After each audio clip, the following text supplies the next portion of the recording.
രാഷ്ട്രീയ പോരാട്ടങ്ങളുടെ സിരയായ കണ്ണൂരിൽ നിയമസഭാ തെരഞ്ഞെടുപ്പിന്റെ ചൂട് നേരത്തെ തന്നെ പടരുകയാണ്. കോൺഗ്രസിന്റെ കരുത്തനായ നേതാവ് കെ സുധാകരൻ എം പി ഇക്കുറി നിയമസഭയിലേക്ക് മത്സരിക്കാൻ ഉറച്ച് രംഗത്തെത്തിയതോടെ പാർട്ടിക്കുള്ളിൽ പുതിയ രാഷ്ട്രീയ സമവാക്യങ്ങളും തർക്കങ്ങളും രൂപപ്പെട്ടിരിക്കുകയാണ്. കണ്ണൂർ മണ്ഡലം തിരിച്ചുപിടിക്കുക എന്ന ലക്ഷ്യത്തോടെയാണ് സുധാകരൻ കളത്തിലിറങ്ങിയതെങ്കിലും പാർട്ടിക്കുള്ളിലെ പുതുതലമുറ നേതാക്കൾക്കിടയിൽ ഈ നീക്കം വലിയ അതൃപ്തിക്ക് കാരണമായിട്ടുണ്ട്.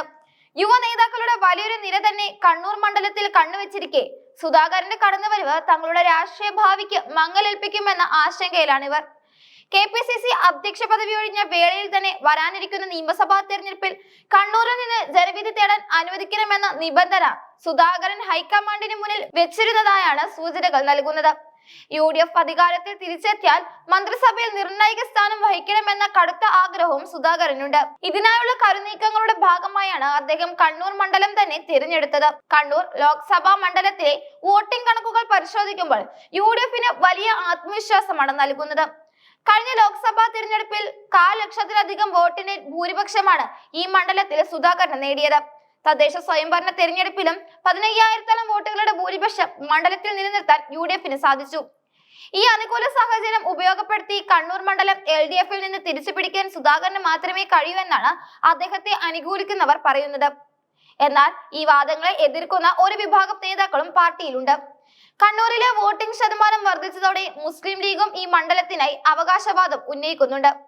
ലീഗിന് ശക്തമായ സ്വാധീനമുള്ള മേഖലകൾ കണ്ണൂർ മണ്ഡലത്തിലുണ്ടെന്നും അതിനാൽ സീറ്റ് തങ്ങൾക്ക് നൽകണമെന്നും അവർ ആവശ്യപ്പെടുന്നു. പകരം അഴീക്കോട് മണ്ഡലം കോൺഗ്രസിന് നൽകാമെന്ന വാഗ്ദാനമാണ് ലീഗ് മുന്നോട്ട് വെക്കുന്നത്. എന്നാൽ സുധാകരനെ പോലൊരു നേതാവ് മത്സരിക്കാൻ തയ്യാറായാൽ ലീഗിന്റെ ഈ അവകാശവാദം തടയാൻ സാധിക്കുമെന്നും കോൺഗ്രസ് കേന്ദ്രങ്ങൾ കണക്കുകൂട്ടുന്നു. അതേസമയം KPCC അധ്യക്ഷൻ സണ്ണി ജോസഫും AICC സംഘടനാ ജനറൽ സെക്രട്ടറി KC വേണുഗോപാലും സുധാകരന്റെ ഈ നീക്കത്തിൽ അത്ര താല്പര്യമുള്ളവരല്ല.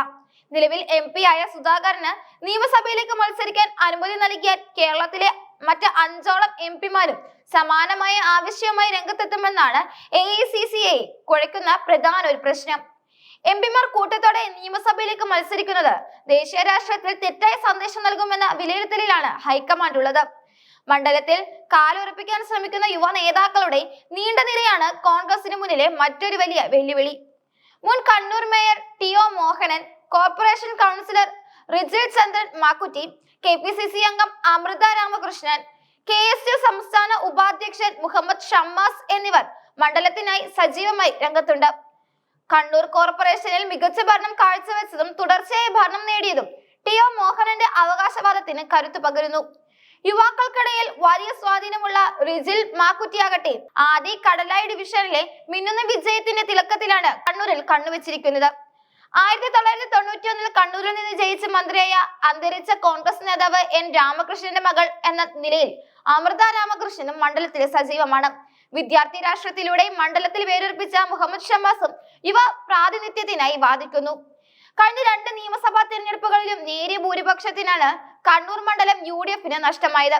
2000 വോട്ടിന് താഴെയുള്ള വ്യത്യാസത്തിൽ രാമചന്ദ്രൻ കടന്നപ്പള്ളിയാണ് ഇവിടെ വിജയിച്ചത്. ഇത്തവണയും LDF ക്യാമ്പിൽ നിന്ന് കടന്നപ്പള്ളി തന്നെയാണ് മത്സരിക്കാൻ സാധ്യത. ഈ സാഹചര്യത്തിൽ മണ്ഡലം തിരിച്ചുപിടിക്കാൻ സുധാകരന്റെ സാന്നിധ്യം അനിവാര്യമാണെന്നാണ് ഒരു വിഭാഗം ഉറപ്പിച്ച് വിശ്വസിക്കുന്നത്. എന്നാൽ പുതിയ കാലത്തെ രാഷ്ട്രീയ സാഹചര്യങ്ങളിൽ യുവാക്കളെ മാറ്റി നിർത്തി മുതിർന്ന നേതാക്കൾക്ക് മാത്രം പ്രാധാന്യം നൽകുന്നത് ദോഷം ചെയ്യുമെന്ന് പുതുതലമുറ നേതാക്കൾ ഹൈക്കമാൻഡിനെ അറിയിച്ചിട്ടുണ്ട്. സംസ്ഥാന നിർണയത്തിൽ അന്തിമ തീരുമാനമെടുക്കുമ്പോൾ ഹൈക്കമാൻഡ് ആരെ പിന്തുണയ്ക്കുമെന്നത് പാർട്ടിയുടെ വരാനിരിക്കുന്ന തിരഞ്ഞെടുപ്പ് ഫലത്തെ നിർണായകമായി ബാധിക്കും. ഗ്രൂപ്പ് സമവാക്യങ്ങളും യുവാക്കളുടെ വികാരവും MPമാരുടെ മത്സരവും എല്ലാം കൂടി ചേരുമ്പോൾ കണ്ണൂർ കോൺഗ്രസിൽ ഒരു രാഷ്ട്രീയ പോരാട്ടത്തിന് തന്നെ കളമൊരുങ്ങി ഇരിക്കുകയാണ്.